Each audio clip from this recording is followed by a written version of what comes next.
Zaho milaza aminao, teo afaka venao. Tsapanao ve fa mangirifiry ny fiainanao am'izao fotoana zao?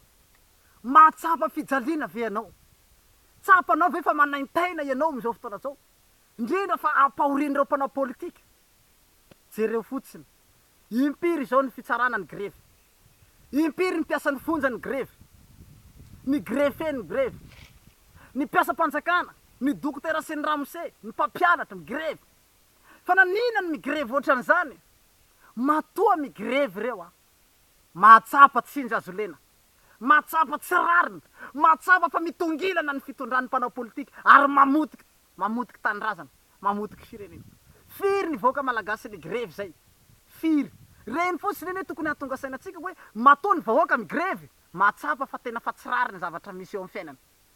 Ka izay mihitsy mahatonga ny sasany mitondram-bavaka hoe Jesosy eo, vonjeo zay, Jesosy eo, avoto zay, afao zay. Impiry rasolon-dehibe nanoaka hira.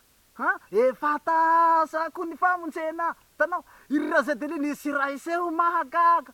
Ireny mpihirahira aby reny raha ianao Jesosy milatsaky kandida de hifidy zahay. Efa impiry ny artista mitaraina, ery tsy liva hoe Jehova vonjeny gasy, fa madaray mosary. Tanao, topandreo basy. Fa impiry ny artista zao mitaraina.